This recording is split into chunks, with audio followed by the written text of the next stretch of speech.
Abra sua Bíblia comigo, lá em Romanos.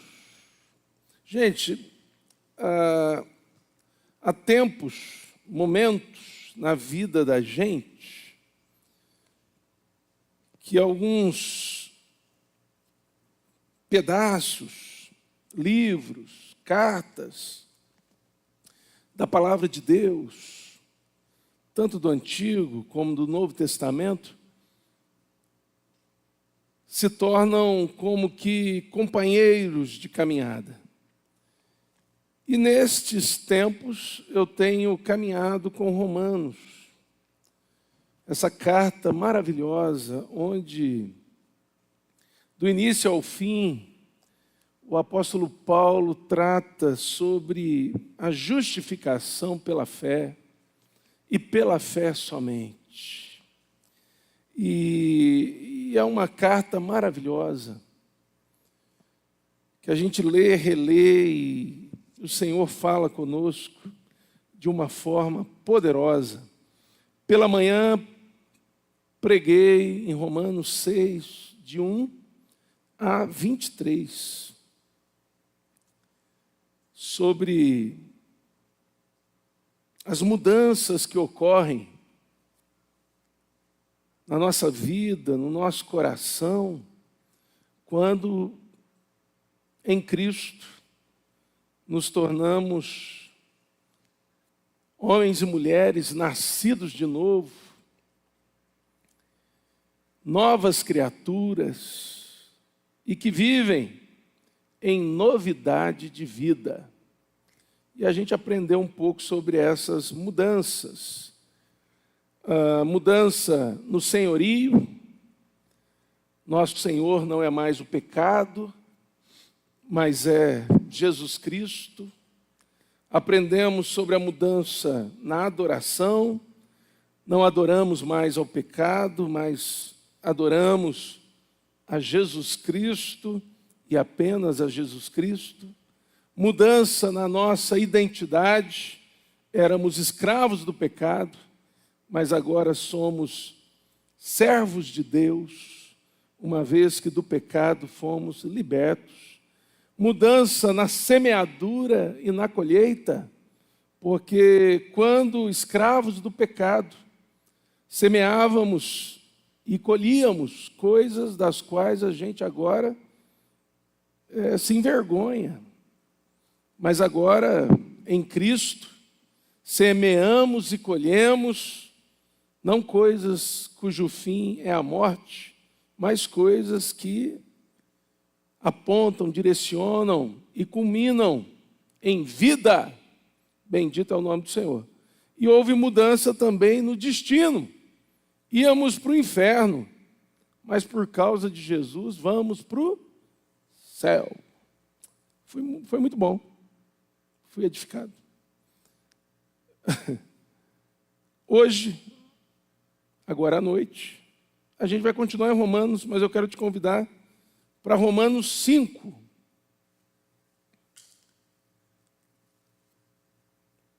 Eu devo passar o resto do ano pregando em Romanos. Maravilhoso. Romanos 5, de 1 a 11. Leia a carta de Paulo aos Romanos, medite nela. Tem alguns irmãos que vêm e me dizem: pastor, mas é difícil de entender. Até Pedro, disse que algumas coisas que Paulo dizia eram complicadas de serem entendidas. Mas, irmãos, auxiliados pelo Espírito Santo, não há o que a gente não possa entender. E eu faço de um jeito, quero te convidar a pensar nisso. Às vezes eu tenho que ler um texto 10 vezes para entender alguma coisa dele. Na primeira leitura não vem nada, na segunda parece que complicou um pouco mais, na terceira nada aparece, de repente lá para a 7ª, 8ª leitura do texto, meditando e orando, é que o Espírito Santo faz com que algumas verdades maravilhosas saltem do texto para o coração. Então faça isso, leia, leia, leia, leia. Enquanto lê, ore, ore, ore, ore, e o Senhor há de falar com você. Não sei se eu estou enganado, mas foi Billy Graham quem disse: ore e não pare de orar, até que você e Deus se tornem amigos íntimos. Coisa linda, né? Romanos capítulo 5, do versículo 1 ao versículo 11. Acompanhe comigo. Olha que coisa linda, gente. Justificados, pois, mediante a fé, temos paz com Deus, por meio de nosso Senhor Jesus Cristo, por intermédio de quem obtivemos igualmente acesso pela fé a esta graça, na qual estamos firmes, e gloriamo-nos na esperança da glória de Deus. E não somente isto, mas também nos gloriamos nas próprias tribulações, sabendo que a tribulação produz perseverança, e a perseverança, experiência, e a experiência, esperança. Ora, a esperança não confunde, porque o amor de Deus é derramado em nosso coração pelo Espírito Santo que nos foi outorgado. Porque Cristo, quando nós ainda éramos fracos, morreu a seu tempo pelos ímpios. Dificilmente alguém morreria por um justo, pois poderá ser que pelo bom alguém se anime a morrer. Mas Deus prova o seu próprio amor para conosco pelo fato de ter Cristo morrido por nós, sendo nós ainda pecadores. Logo, muito mais, sendo justificados pelo seu sangue, seremos por ele salvos da ira. Porque se nós, quando inimigos, fomos reconciliados com Deus mediante a morte do seu Filho, muito mais, estando já reconciliados, seremos salvos pela sua vida. E não apenas isto, mas também nos gloriamos em Deus, por nosso Senhor Jesus Cristo, por intermédio de quem recebemos agora a reconciliação.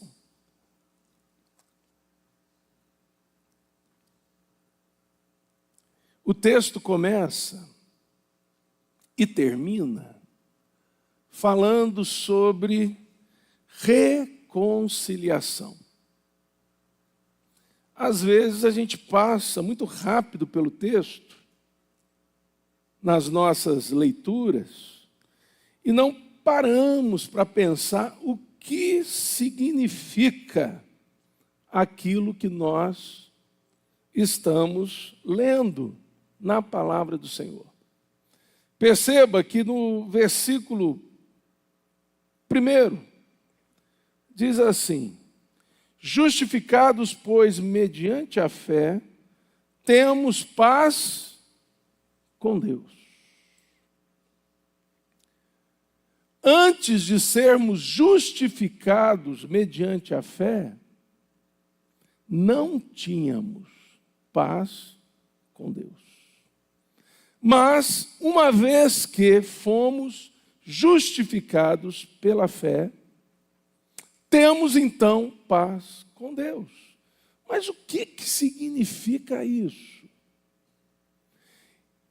E no versículo 11, se você prestou atenção na leitura, diz assim: não apenas isto, mas também nos gloriamos em Deus por nosso Senhor Jesus Cristo, por intermédio de quem recebemos agora a reconciliação. Paz com Deus, temos por meio de Jesus Cristo, uma vez que fomos justificados pela fé. E também por meio de Jesus Cristo, recebemos a reconciliação, quem é que precisa de reconciliação? Temos advogados aqui. Quando você, advogado, é chamado para estar diante do juiz, numa audiência para reconciliação, pressupõe que pelo menos duas pessoas estão separadas, estão com problema, estão com dificuldade, estão com o relacionamento de alguma forma rompido, quebrado, às vezes destruído. E o advogado é chamado diante do juiz, geralmente não só um advogado, mas dois, um para cada parte, para ali diante do juiz tentarem, buscarem uma reconciliação.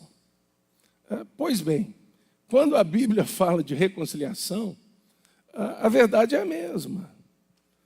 O princípio é o mesmo. Acontece que, de um lado, estava Deus, justo, santo, poderoso, Criador dos céus e da terra. E do outro lado estávamos nós, pecadores, mortos em seus delitos e pecados, afundados em profundo lamaçal que não dava pé, mortos, perdidos, totalmente destruídos por conta do pecado e por causa do pecado separados de Deus. Mas aqui o texto diz que, justificados mediante a fé, temos paz com Deus, por meio de nosso Senhor Jesus Cristo. E lá no versículo 11 diz que fomos reconciliados. Por meio de Jesus Cristo foi nos dada a reconciliação com Deus. Aquilo que havíamos perdido lá no Éden, com o pecado, chamado de pecado original, o pecado de Adão, o pecado de Eva, que é o pecado de todos nós. Olhando para esse texto, quero chamar a sua atenção para o seguinte: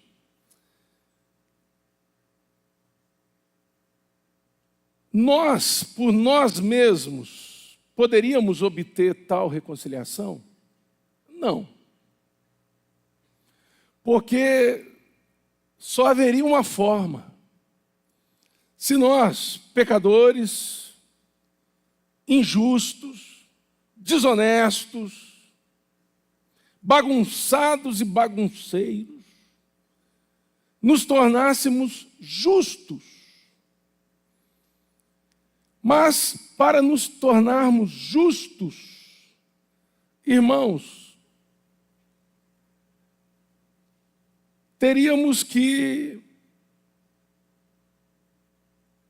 jamais ter pecado. Mas já pecamos, lá atrás com Adão. Ou então, mesmo assim, ficaria uma justiça meia boca, teríamos que cumprir a lei de maneira perfeita. Será que conseguimos? Será que conseguiríamos? É certo que não. Paulo falando sobre isso, e eu preciso dar essa ênfase, no capítulo 3, olha só o que ele vai dizer.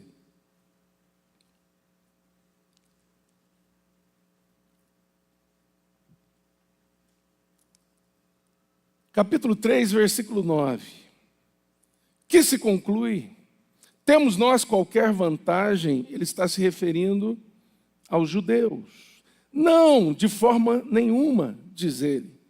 Pois já temos demonstrado que todos, tanto judeus como gregos, estão debaixo do pecado. Como está escrito: não há justo nenhum sequer, não há quem entenda, não há quem busque a Deus, todos se extraviaram, a uma se fizeram inúteis, não há quem faça o bem, não há nenhum sequer.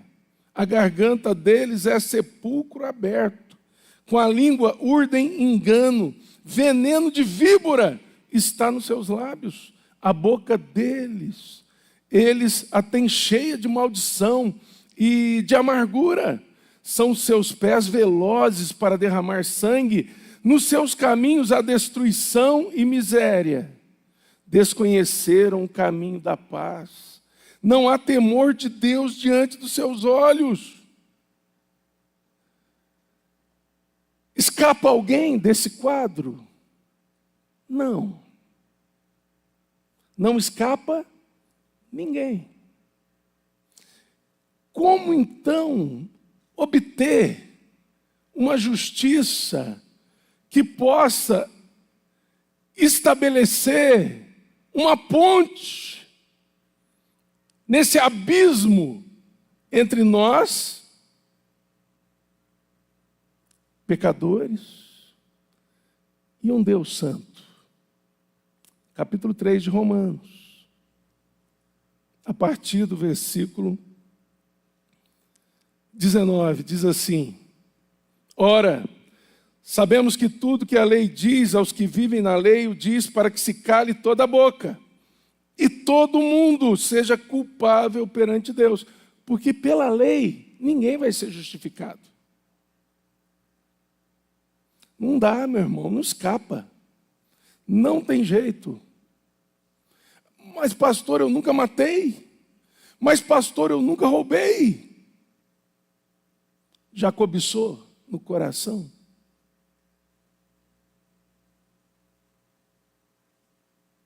Pecado. Visto que ninguém será justificado diante dele, diante de Deus, por obras da lei, em razão de que pela lei vem o pleno conhecimento do pecado. 21. Mas agora sem lei se manifestou a justiça de Deus, testemunhada pela lei e pelos profetas. Justiça de Deus mediante a fé em Jesus Cristo, para todos e sobre todos que creem, porque não há distinção, pois todos pecaram e carecem da glória de Deus, sendo justificados gratuitamente por sua graça, mediante a redenção que há em Cristo Jesus, a quem Deus propôs no seu sangue como propiciação mediante a fé, para manifestar a sua justiça. Que coisa maravilhosa, irmãos. Vamos voltar aqui para o texto. Antes disso, versículo 28, capítulo 3. Concluímos que, pois o homem é justificado pela fé, independente das obras da lei. É porventura Deus somente dos judeus? Não é também dos gentios? Sim, também dos gentios. Uma ótima notícia para nós. Visto que Deus é um só, o qual justificará por fé o circunciso e, mediante a fé, o incircunciso. Anulamos, pois, a lei pela fé? Não, de maneira nenhuma. Antes, confirmamos a lei. Volte para o capítulo 5 comigo. Então, havia um problemão. De Deus estávamos totalmente separados. Esse problema foi resolvido. Por quem, irmãos? Por Jesus Cristo. E como é que nós nos apropriamos disso? Pela fé. Em quem? Em Jesus Cristo. Fé somente em Jesus Cristo. Fé de que Ele veio a este mundo, morreu pelos nossos pecados, ressuscitou para a nossa justificação. E no início do capítulo 5, tem 3 verdades aí, que eu quero que você guarde nesse momento ainda de início, de introdução. Pela fé em Jesus Cristo fomos justificados. Amém? Como é, pastor, que a gente é perdoado? Como é que a gente é lavado dos nossos pecados? Como é, pastor, que o escrito de dívida que pesa contra nós, ele perde a sua validade, ele é anulado. Como é, pastor, que a gente se torna pessoas sobre as quais não há mais acusação nenhuma da parte de Deus? Pastor, a gente tem que fazer uma campanha. Pastor, a gente tem que participar dos cultos durante a semana. Pastor, a gente tem que fazer uma peregrinação até Israel. Pastor, a gente tem que dar dízimo. Pastor, a gente tem que dar oferta. Pastor, a gente tem que ler a Bíblia inteira, decorar versículo. Pastor, a gente tem que fazer boas obras.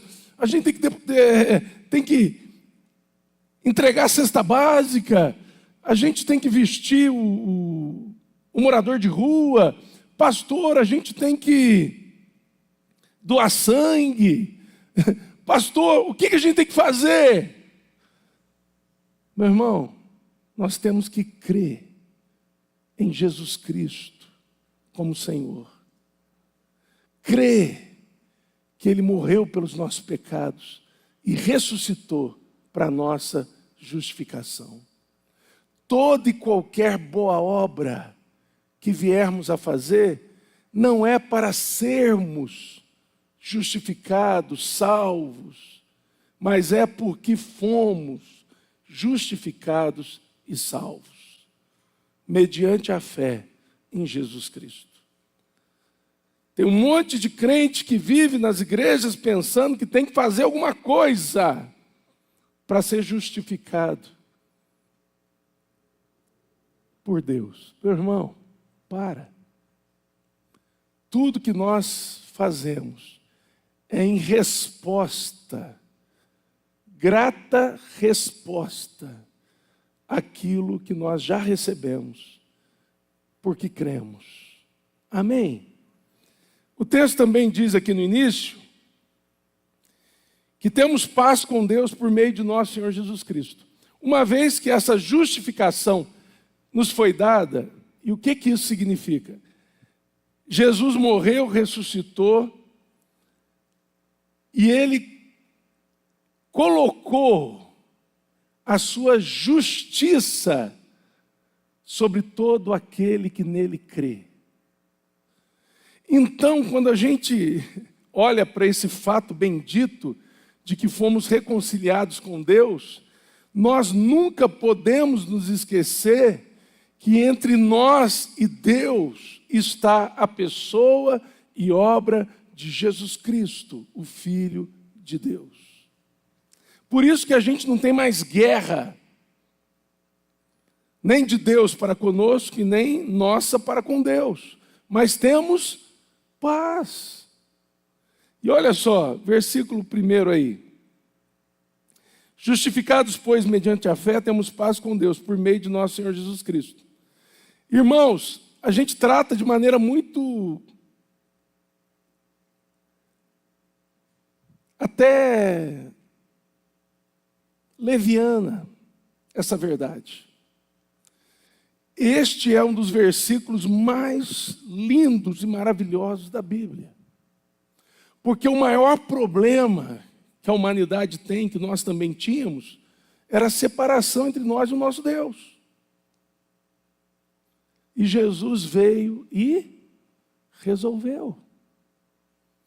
E mediante a fé, fomos justificados, e agora temos paz com Deus, fomos com Deus reconciliados, e estamos, olha só, segue aí, versículo 2, por intermédio de quem, ou seja, por intermédio de Jesus, obtivemos igualmente acesso pela fé a esta graça na qual estamos firmes. Que graça é essa, irmãos? E aí você vai entender o que significa quando a gente diz, fomos salvos pela graça. A graça de Deus está sobre nós. Cremos na graça, favor imerecido. Que graça é essa na qual estamos firmes? A reconciliação com Deus. Essa foi a graça que nós recebemos, irmãos. Tem gente que pensa que é o céu, mas o céu sem Deus não tem graça nenhuma. Tem gente que pensa que é uma vida onde, peraí, eu tenho certeza que eu vou para o céu. Legal, mas sem Deus não vai ter graça nenhuma. Fomos reconciliados com Deus. Não tínhamos isso, irmãos. Não tínhamos. E aí, aqueles que foram reconciliados com Deus precisam se lembrar, não podem se esquecer de 3 coisas. Primeiro, de quem nós éramos antes de sermos reconciliados com Deus. Não é difícil em nossos dias encontrar pessoas que pensam, não falam, porque seria ridículo, mas pensam. Deus olhou para mim e Ele me viu. E quando Ele me viu, Ele falou, que coisa mais linda. Que coisa mais bela, que homem, que pessoa boa, que mulher, que pessoa boa. Bem, ô meu filho Jesus, vai lá, olha lá que bonitinho que ele é, olha que gracinha que ela é. Eu não posso deixar ele para o inferno, eu também não posso deixar ela ir para o inferno. Olha que coisa mais linda, olha que coisa mais meiga, olha, vai lá, morre por eles. Tem gente que pensa que foi assim. Deixa eu te falar, não havia nada de bom em nós. Mas nada. Aí talvez você pense, então pastor, estava zerado. Não, porque tinha tudo de ruim. Não tinha nada de bom e ao mesmo tempo tinha tudo de ruim em nós. O texto diz que nós éramos, só nesse texto, pecadores. O texto vai dizer também que nós éramos ímpios. O texto vai dizer que nós éramos inimigos de Deus. E o texto vai trazer aí nas entrelinhas que o que estava sobre nós era a ira de Deus. Nós não podemos nos esquecer disso. Quem disso não se lembra, esquece a preciosidade da graça. Esquece o quanto essa graça que nos alcançou é maravilhosa. Esquece o que está envolvido nessa justificação mediante a fé. Esquece do fato bendito de que onde havia guerra, agora há paz. Onde havia um abismo, agora há proximidade. Onde havia ira direcionada para nós, agora a graça, maravilhosa graça. A gente não pode esquecer de quem a gente era, irmãos. Segunda coisa que a gente não pode esquecer, do que foi feito para que pudéssemos ter acesso a essa graça, reconciliação com Deus, paz com Deus, fé, que acarreta sobre nós justificação, a justiça de Cristo em nós. Nós não podemos nos esquecer do que foi feito. E o que foi feito é que Jesus, o Filho de Deus, aquele que estava na criação, a Bíblia diz que sem Ele, nada do que foi feito se fez. Já parou para pensar? Haja luz, houve luz. Jesus está lá. terra, mar, Jesus está lá. Os animais aquáticos, Jesus está lá. As árvores, Jesus está lá. Os pássaros, Jesus está lá. Os animais do campo, os selvagens, os domésticos, Jesus está lá. Tudo, cada estrela no firmamento, cada planeta, né, nesse universo sem fim, Jesus estava lá. Faça-se o homem, Jesus está lá. Não é bom que ele esteja só, vamos fazer a mulher, Jesus está lá. Tudo foi criado por meio dele, e sem ele nada do que foi feito se fez. Que coisa maravilhosa. Lembrei de um texto, vai comigo rapidinho lá, Colossenses, capítulo 1 de Colossenses. Olha só o que diz.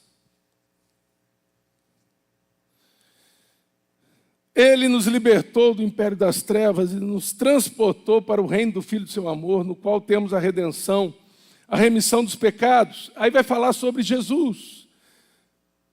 Este é a imagem do Deus invisível, o primogênito de toda a criação, pois nele foram criadas todas as coisas no céu e sobre a terra, as visíveis e as invisíveis, sejam tronos, sejam soberanias, quer principados, quer potestades, tudo foi criado por meio dele, para ele. Ele é antes de todas as coisas, nele tudo subsiste. Ele é o cabeça do corpo da igreja, ele é o princípio, o primogênito dentre os mortos, para em todas as coisas ter a primazia, porque aprove a Deus que nele residisse toda a plenitude, que havendo feito a paz, que paz é essa?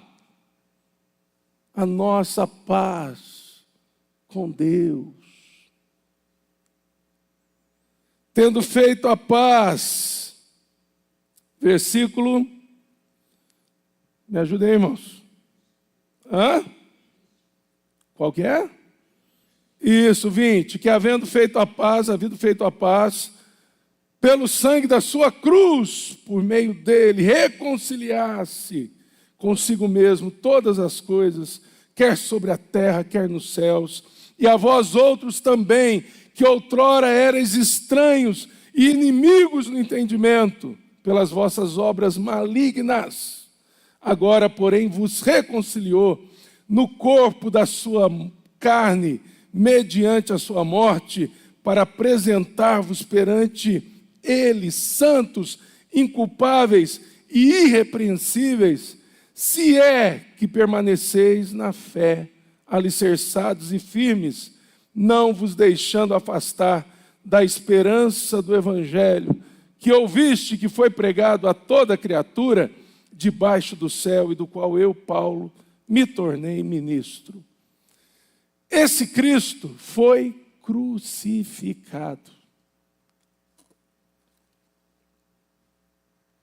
Sofreu morte, e morte de cruz. Assista, se não assistiu, a crucificação de Cristo. Aquele filme cujo diretor foi o Mel Gibson. É isso aí. Mas o que tem na paixão? A crucificação. É a paixão de Cristo. Assista. Mas assista pensando na justificação que lhe foi dada, mediante a morte e também ressurreição do nosso Senhor. Mas a gente não pode esquecer, irmãos, o preço que foi pago. Vivemos hoje um evangelho sem cruz. Vivemos hoje uma pregação onde o sofrimento tem que ser colocado de lado. Tem crente que tem vergonha de falar do Cristo crucificado. Um evangelho triunfalista. Irmãos, ele morreu a nossa morte, mas ele ressuscitou ao terceiro dia. E ele ressuscitou para a nossa justificação. Bendito é o nome do Senhor. e ressuscitado dentre os mortos, colocou sobre nós a sua justiça. Cristo está entre nós e o Pai. Se Ele não houvesse ressuscitado, irmãos, vã seria a nossa fé. Inútil a nossa esperança. Porque nós não teríamos um mediador. Nós não teríamos justiça sobre nós. Nós pereceríamos nos nossos pecados. Mas Ele ressuscitou. Bendito seja o nome do Senhor. Então preste atenção. O maior milagre, por isso que eu fico irritado quando o crente fica, eu quero um milagre, eu quero um milagre. Eu fico, problema meu, irmão, mas eu fico. Porque geralmente o crente, quando ele está assim, atrás de milagre, na cabeça dele, e não que a gente não tenha que esperar milagres, viu, irmãos? Claro que temos. E Cristo continua fazendo milagres maravilhosos em nós, por nós e através de nós. Bendito seja o nome do Senhor. Mas geralmente a pessoa que fica correndo atrás de milagres, ela não entendeu o tamanho do milagre que já aconteceu. Ela não entendeu que o abismo foi desfeito. Ela não entendeu que a justiça de Cristo está sobre ela. Ela não entendeu que ela prova agora de proximidade de Deus. Que ela pode adentrar o Santo dos Santos pelo novo e vivo caminho, que é o sangue de Jesus. Que ela pode orar diretamente a Deus, que ela pode ouvir Deus falando com ela pelo Espírito e na palavra, e que ela tenha vida eterna, vida abundante nessa terra e vida eterna nos céus, com o Senhor para sempre. Esse é o maior de todos os milagres, irmãos. O resto é conversa fiada. Este é o maior de todos. Todos os outros estão debaixo e submissos a este. Nada se compara a isso, meu irmão, nem a ressurreição de um morto. Não se compara. E eu tenho comigo que um crente, ele morre. Se você ressuscitar ele, ele vai levantar aborrecido. Porque ele estava lá na glória. Você ressuscitou, ele voltou. Você foi orar por ressurreição, Deus ressuscitou, ele voltou.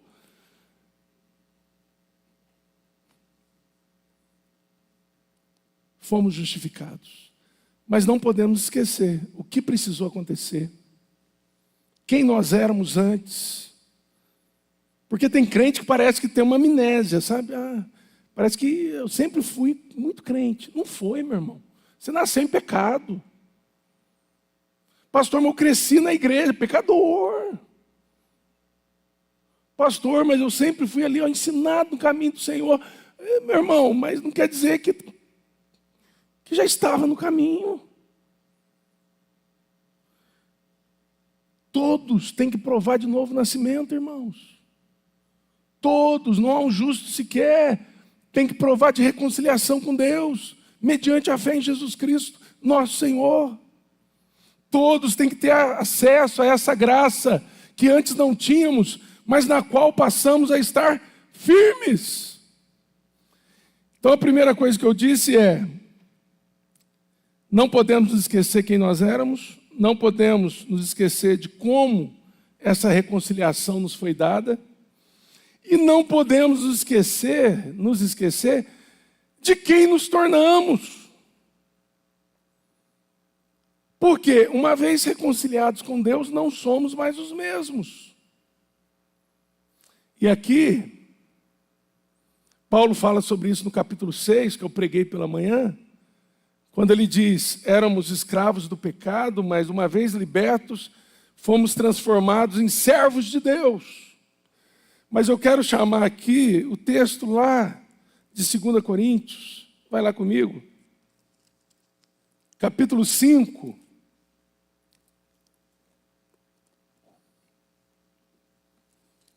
porque ele é autoexplicativo. Versículo 17 em diante, 2 Coríntios capítulo 5, versículo 17 em diante.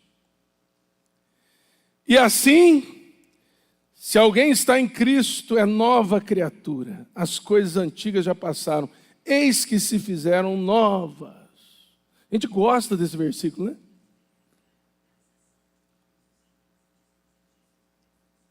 Todos os itens dispositivos. Presta atenção, celular que falou aqui, irmãos. A gente gosta ou não gosta? De 2 Coríntios 5,17. Nova criatura. Quem não gosta? Todo mundo gosta. Mas ele não para aí. Segue no versículo 18. Ora, tudo provém de Deus, que nos reconciliou consigo por meio de Cristo e nos deu o ministério da reconciliação. Meu irmão, você foi reconciliado com Deus por meio de Cristo? Amém? Se não foi, que seja nessa noite, em nome de Jesus. Se renda ao Senhor Jesus. Mas se foi, preste atenção. Quem foi reconciliado, se tornou nova criatura, tem o ministério da reconciliação. E tem um monte de crente que não está levando isso em consideração.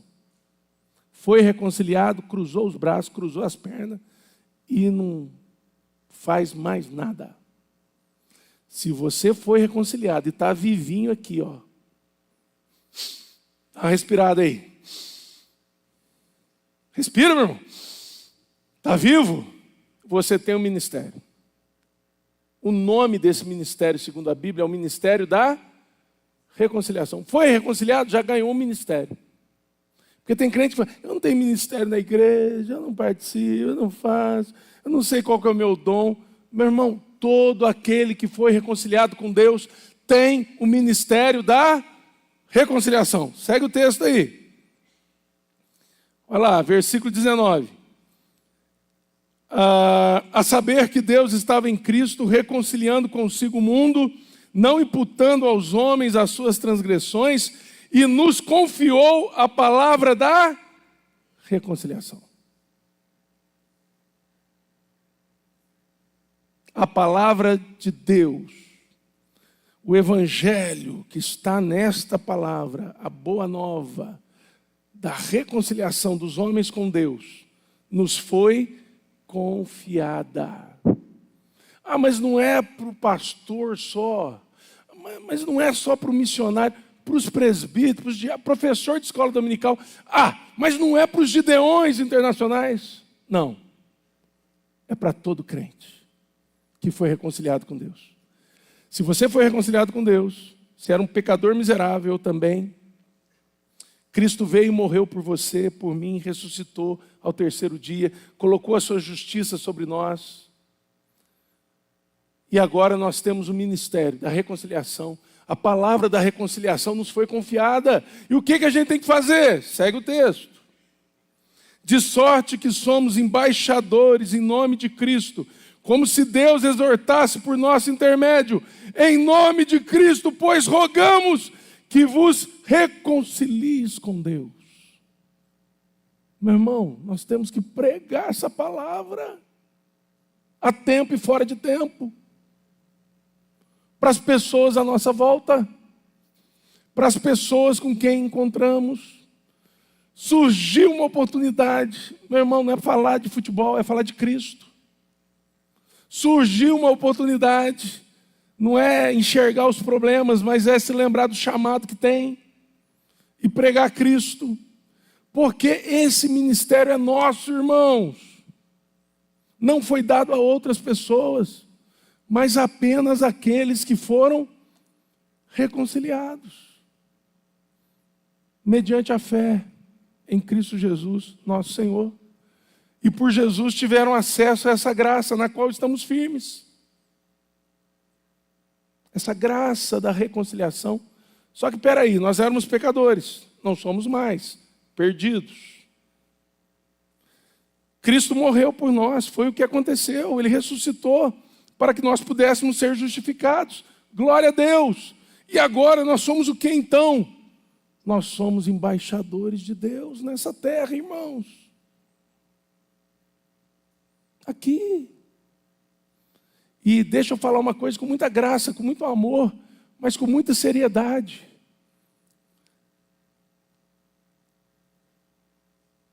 Se você não evangeliza ninguém, Se você não fala de Cristo para ninguém, se você nunca trouxe alguém aos pés da cruz de nosso Senhor Jesus Cristo, se você vem para o culto e cadeirinha vazia do seu lado não te incomoda, se você vê esse mundo cheio de gente perdida, isso não mexe com você, meu irmão, se isso não mexe conosco, nós não entendemos o maior milagre do qual nós provamos. A gente não compreendeu, porque não tem como ser reconciliado e não ter o ministério. O ministério é serviço, irmãos, da reconciliação. Não tem como. Só se faltou entendimento. Mas eu quero seguir terminando dizendo um pouquinho, ainda no capítulo 5, sobre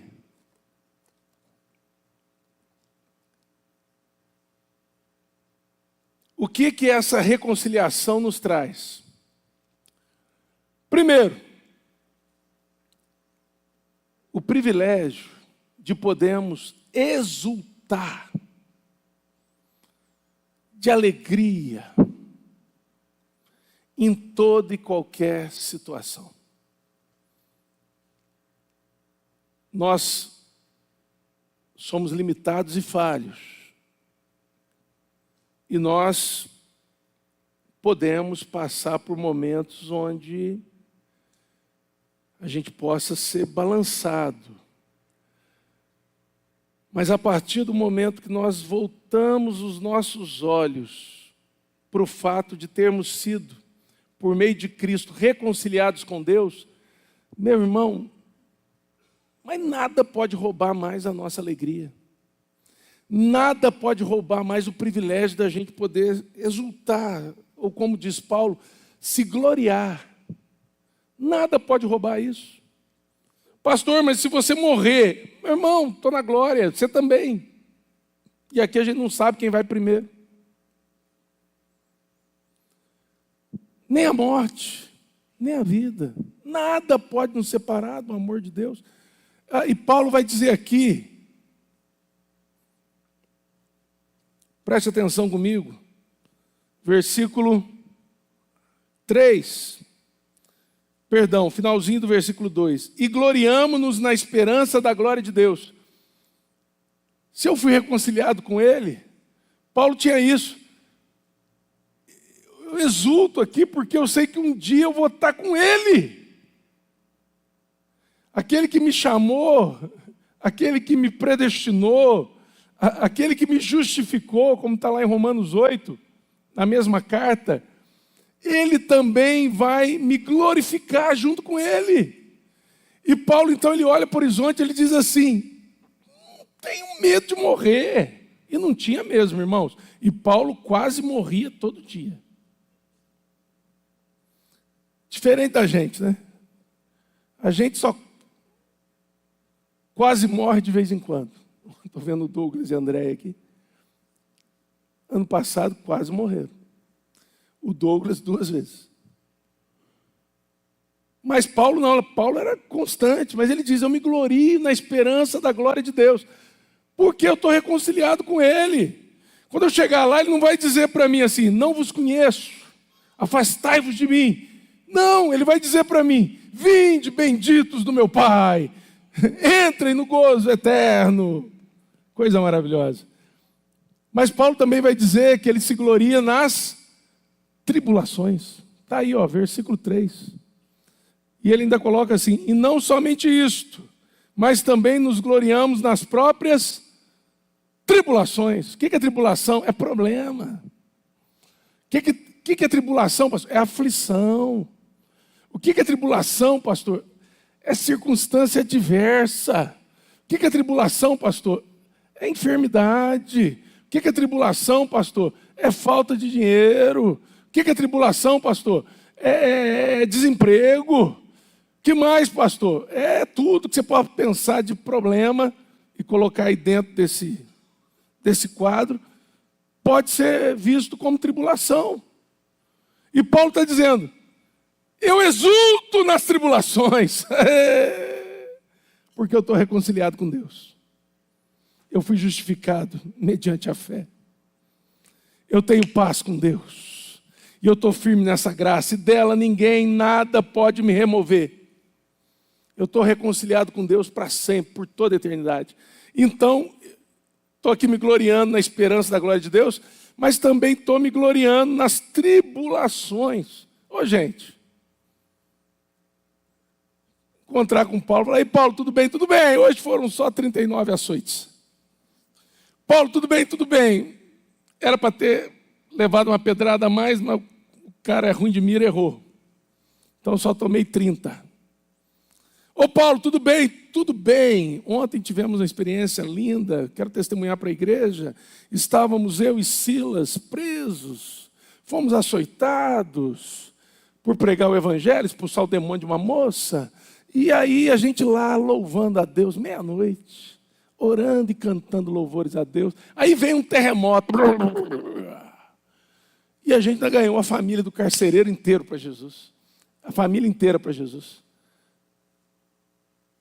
Você está vendo como que é diferente daquilo que o mundo foi, de certa forma, moldando a nossa mente, o nosso coração, que parece não encaixar mais com esse negócio de se gloriar nas tribulações.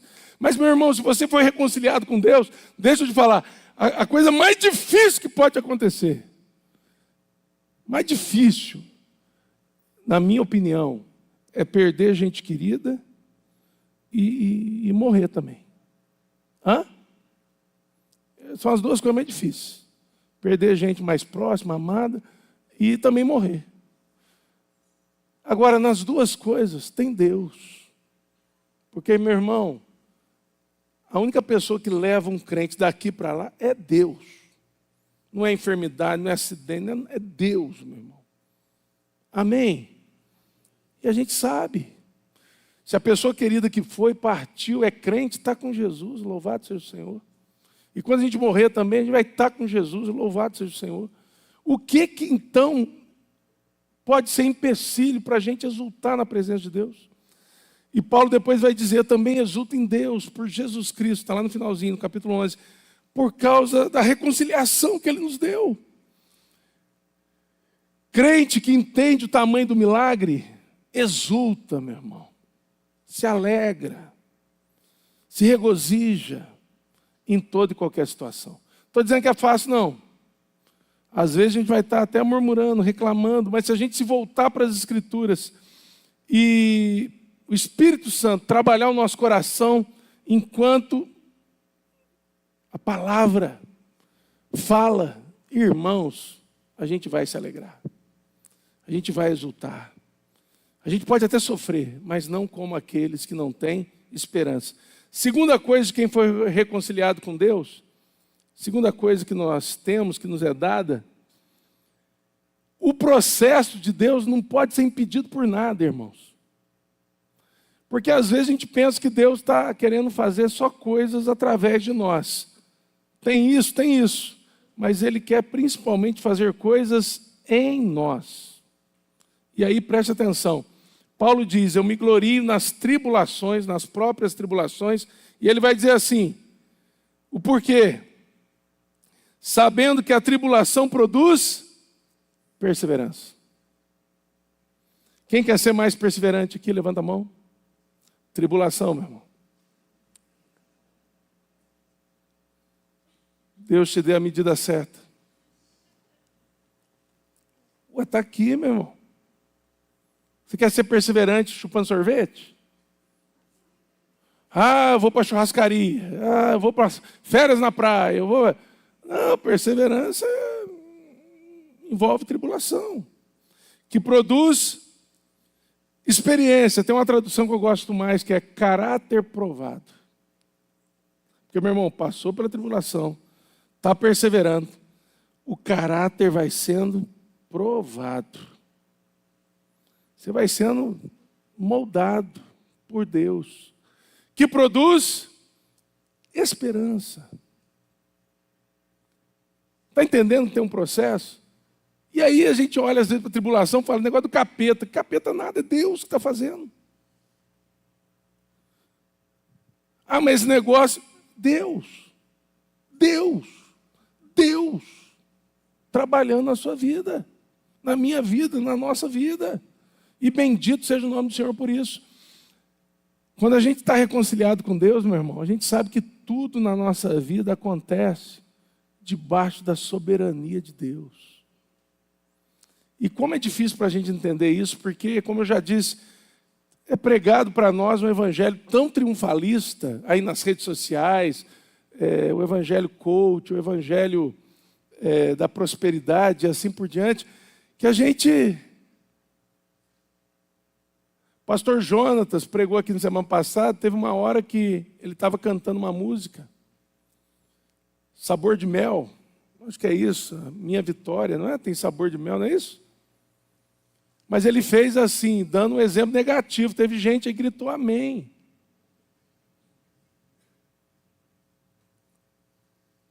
Ele estava dando um exemplo negativo, não é para gritar amém, glória a Deus, aleluia. É para dizer misericórdia.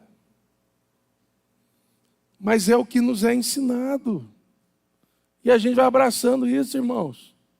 Querido, essa ideia do que importa é ser feliz, você pode botar uma assinatura embaixo. Satanás. Porque o que importa para um cristão não é ser feliz, é ser moldado conforme a imagem de Cristo Jesus. É nisso que ele é glorificado. Pastor, mas se tiver, louvado seja Deus. A gente tem que entender a felicidade que Deus tem para nós, que nem a do mundo nem sequer pode se comparar, irmãos, a ela. Que tem a ver com esse caráter provado, Cristo formado em nós. Amém? Eu tenho mais um ponto, mas já está passando a hora. Vai dar tempo. Terceira coisa que nos é dada. O texto diz que a esperança não confunde, porque ela o amor de Deus é derramado no nosso coração pelo Espírito Santo. Irmãos, uma outra tradução que eu gosto também diz assim, no lugar de não confunde, está, não decepciona. Nenhum crente esperançoso, cuja esperança está em Cristo, vai ser decepcionado. Nós vamos ser, irmãos, surpreendidos. Decepcionados não. Agora, preste atenção. 1 Coríntios diz assim, se a nossa esperança em Cristo se limita apenas a esta vida, somos os mais infelizes de todos os homens. Tem muito crente que tem esperança, mas só para aqui agora. A esperança é aqui. Tem crente, meu irmão, e a gente está vendo muito isso em nossos dias, que não sabem envelhecer.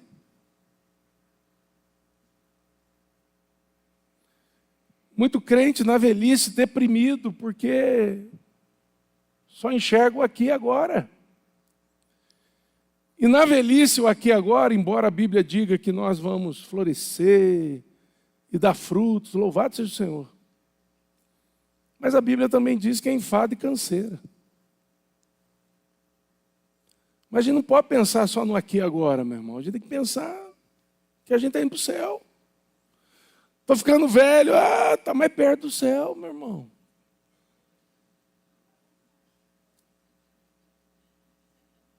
A viagem está terminando, peregrinos, forasteiros, estrangeiros. Aí tem crente que você fala isso, ofende. Nossa, pastor, ué? Está entendendo como que tudo está para o aqui agora?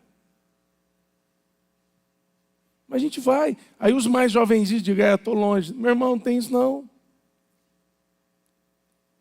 No ventre da nossa mãe, diz o Salmo 139, escrito por Davi, o Senhor escreveu cada um dos nossos dias, enquanto nenhum deles ainda havia. Escreveu e determinou. O dia que você vai já está marcado. Hoje eu brinquei que o meu vai ser em 2095. Também brinquei, isso é brincadeira, irmãos. Mas não é aquela brincadeira sem reverência. Uma brincadeira reverente. Eu brinquei pela manhã, irmãos, eu gosto tanto da igreja toda, passando aqui para vocês também, que eu vou ficar por último, eu vou fazer o velório de todo mundo, quero estar lá. Porque o pastor, ele cumpre a missão assim, né? Batismo, velório. Então, quero fazer de todo mundo para ninguém falar, pastor não fez o meu. Deus me livre disso. Eu creio que na medida que a gente vai envelhecendo, irmãos, a gente tem que ter um desejo maior pelo céu. Eu costumo dizer nos velórios, foi Billy Graham quem disse para o seu bisneto. Billy Graham morreu com 99, 100 anos. Mas lá, conversando com o seu bisneto, ele disse assim, um dia vão dizer que o vovô morreu. Não acredite neles. Vovô estará mais vivo do que nunca.